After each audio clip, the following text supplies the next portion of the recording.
आज बात करेंगे परिश्रम और सफलता की। प्रकाश मेहरा कहते हैं कि अच्छे बुरे दिन सबके आते हैं, समय से बड़ा कुछ नहीं। समय बदलते देर नहीं लगती। कहावत पुरानी है, लेकिन असल जिंदगी में आए दिन हमसे आपसे रूबरू होती रहती है। अब देखना यह है कि अच्छे दिन कब आते हैं। सच की अदालत में बात करेंगे परिश्रम और सफलता की। जो परिश्रम के बाद भी असफल हो जाते हैं, उनके सपने सपने ही रह जाते हैं।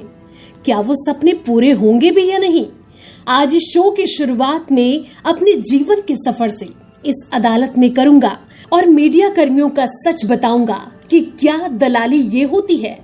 आज ऐसे पत्रकार की स्टोरी इस अदालत में है जो परिश्रम के बाद भी असफल रहा और पत्रकारिता के सफर ने सब कुछ एक तूफान की भांति खत्म कर दिया। और अब इसी से लेकर प्रकाश मेहरा कहते हैं कि मेरी शिक्षा से लेकर पत्रकारिता के सफर में आज तक जो भी घटा, मेरी जन्मभूमि देवभूमि उत्तराखंड है। मुझे दुख होता है कि मैं एक मीडिया कर्मी हूँ और आज इससे पहले जो हुआ वो बताऊंगा। मैं एक मीडिया कर्मी हूँ, गर्व करूं या फिर शर्म, क्योंकि मेरी माताजी, पिताजी, भाई ने जो मेरे लिए किया शायद ही किसी ने किया हो। वो मुझे सेना के एक जवान के रूप में देखना चाहते थे और मेरा बचपन का सपना भी यही था, लेकिन मैं एक मीडिया कर्मी बना। मैं इस सपने को पूरा नहीं कर पाया। मुझे इस बात का दुख है। उन्होंने मुझे एक सफल व्यक्ति बनाना चाहा, पर मैं नहीं बन पाया, क्योंकि मैं एक पत्रकार तो बन गया, मास कम्युनिकेशन किया, उसके बाद एडिटिंग कोर्स भी किया, तमाम चैनलों में काम भी किया, लेकिन ना तो अच्छा वेतन मिला और कहीं अच्छा था भी तो मैं अपनी जरूरतें भी पूरी नहीं कर पाता था। पत्रकारिता के सफर में रोहित भाई का प्रयास और साथ तो रहा, पर जब मंजिल के पास पहुंचा तो भाई हमें अकेला छोड़कर चले गए। वहीं से मेरे सारे सपने बिखर गए। मानो तो मेरे लिए एक सहारा वही थे। मैंने anchor, reporter, editor, video editor के रूप में तमाम चैनलों में काम किया, पर वेतन की बात जहां हो जाए तो क्या ही कहा जाए। सबका सपना होता है कि वो एक निष्पक्ष पत्रकार बने, अपने माता पिता को खुश रखे और अपनी जरूरतों को पूरा करे। मैंने अपने आप को हर तरह से सक्षम बनाने की कोशिश की, परिश्रम किया, लेकिन ये सफर ऐसा होगा मैंने कभी सोचा ही नहीं था। कभी किराए के लिए पैसे ना होना तो कभी खाने के लिए पैसे ना होना, और आज के समय में बिना पैसे कुछ भी संभव नहीं है। ये सिर्फ मेरे साथ ही नहीं हुआ, ये 100 मीडिया कर्मियों में से 50 कर्मियों के साथ ये अक्सर होता है। बच्चे नौकरी तो करते हैं, पर पैसे बचाने के लिए खाना पीना छोड़ देते हैं, और जब घर से माँ पिताजी का फोन आए तो कह दिया करते हैं कि खाना खा लिया है, पर सच कुछ और ही होता है। बच्चे बड़े ही उत्साहित होकर कोई नया चैनल खुल जाए तो ज्वाइन तो कर लेते हैं, पर जब वेतन की बात आती है तो चैनल के वरिष्ठ आज नहीं तो कल करके पत्रकार को प्रताड़ित करते रहते हैं और परेशान होकर उसे ना चाहते हुए भी घर से मदद लेनी पड़ती है, जिससे परेशान होकर पत्रकार चैनल छोड़ देता है और कहीं नौकरी की तलाश करने लगता है, कहीं वेतन के लिए चक्कर काटता रहता है, लेकिन इसके लिए कोई सुनवाई नहीं है। मेरी भी कुछ ऐसी ही कहानी थी। अब शायद मैं अपने माताजी, पिताजी, भाई और साथ ही अपने घर वालों को खुश रख सकूं और उनकी उम्मीदों पर खरा उतर सकूं। उन्होंने मेरे लिए हर संभव प्रयास किया, लेकिन अब मेरा कर्तव्य है कि मैं उसे पूरा करूं।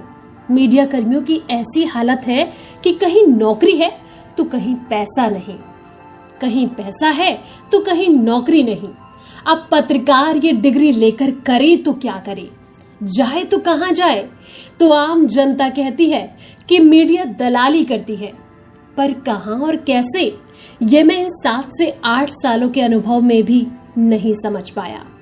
कुछ महीनों पहले मेरी माताजी और पिताजी ने कहा कि बेटा, ये पत्रकारिता में कुछ नहीं है, आप किसी कंपनी में इंटरव्यू क्यों नहीं देते? आज तक तुम्हें अच्छा वेतन मिलता। मैंने कहा सब ठीक है, आप लोग परेशान क्यों हो रहे हो। मैं हमेशा सच छुपाता रहा और मेरी वजह से लोगों को काफी परेशानी भी हुई, पर अब सच की अदालत में ही इस सच से पर्दा उठ गया और इसी अदालत से मैं मीडिया कर्मियों से और प्रसारण मंत्रालय में बैठे मंत्रियों से यही प्रार्थना करूंगा कि ऐसे चैनलों को बंद करें जो वेतन न दे सके और जो पत्रकारों को प्रताड़ित करते रहते हैं।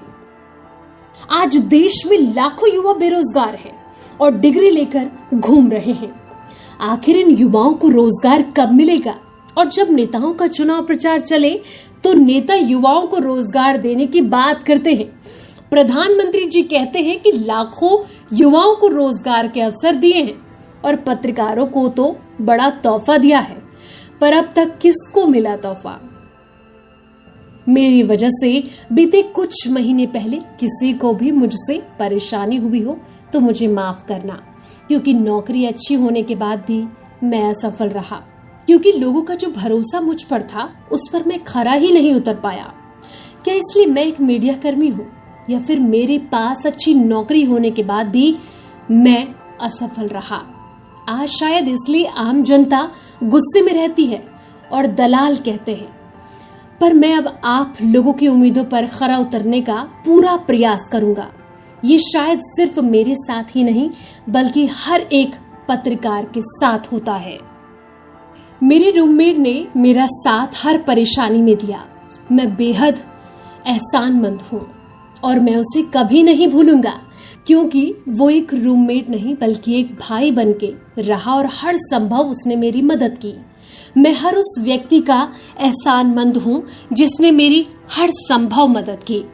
इस पत्रकारिता ने मुझसे सब कुछ छीन लिया, माता पिता का भरोसा भी और दोस्त भी, सबका भरोसा भी।